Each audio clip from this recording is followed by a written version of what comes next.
Assalamualaikum warahmatullahi wabarakatuh. Apa kabar semuanya anak-anakku? Semoga kalian semua berada dalam keadaan yang baik-baik saja, serta senantiasa dilindungi oleh Allah Subhanahu wa Ta'ala. Nah, pada kesempatan kali ini Ibu akan memberikan materi pelajaran di kelas 10. Ya, bab 3 mengenai menyampaikan ide melalui anekdot. Di bab 3 ini yang akan Ibu bahas, yang pertama yaitu pengertian teks anekdot itu sendiri apa, kemudian fungsi dari teks anekdot itu apa, dan yang ketiga tujuan teks anekdot. Nah, untuk lebih jelasnya apa itu teks anekdot, kita akan bahas bersama-sama. Pertama kali yang harus kita pahami perihal teks anekdot ialah definisi teks anekdot itu sendiri. Mengacu kepada Kamus Besar Bahasa Indonesia, teks anekdot adalah cerita singkat yang menarik karena lucu dan mengesankan. Biasanya mengenai orang penting atau orang terkenal dan berdasarkan kejadian yang sebenarnya.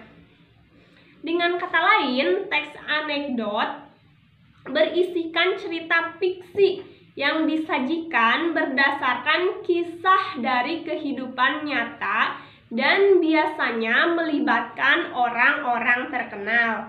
Jadi teks anekdot itu kebanyakan adalah cerita fiksi dari orang-orang yang terkenal. Teks ini dulu cukup populer pada saat media massa cetak. Sebab teks anekdot menjadi salah satu bagian rubrik hiburan para pembacanya.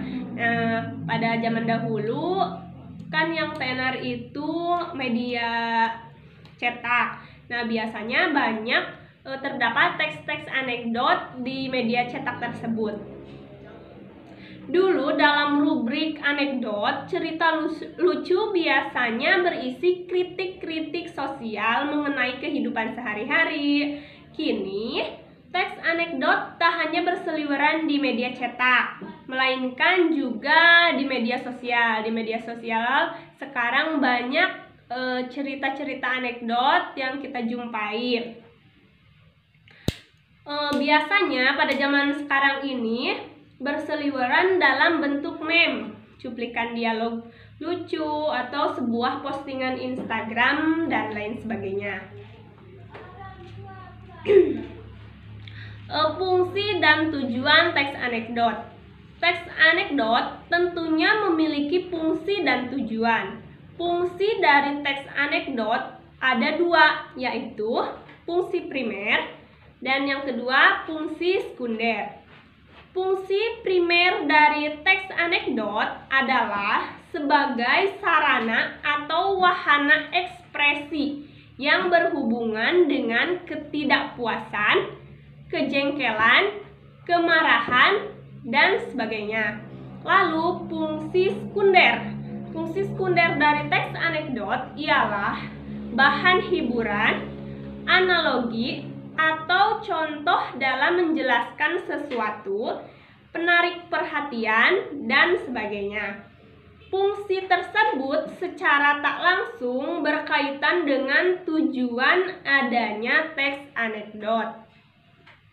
Tujuan teks anekdot itu sendiri dibagi menjadi 3 bagian. Yang pertama, menyampaikan kritik secara tidak langsung dengan cara sindiran pada layanan publik di bidang hukum, politik, lingkungan, dan sosial. Yang kedua, membangkitkan atau menggairahkan tawa untuk menghibur pembaca. Nah, jadi tujuan dari teks anekdot itu juga memberikan hiburan kepada kita sebagai pembacanya.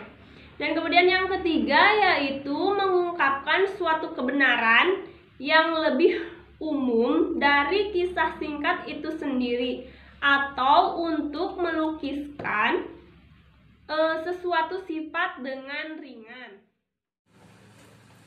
Nah, Ibu tegaskan kembali ya, pada bab 3 ini, pertemuan kita kali ini menyampaikan ide melalui anekdot yang dibahas pertama yaitu pengertian, kemudian fungsi, dan tujuan.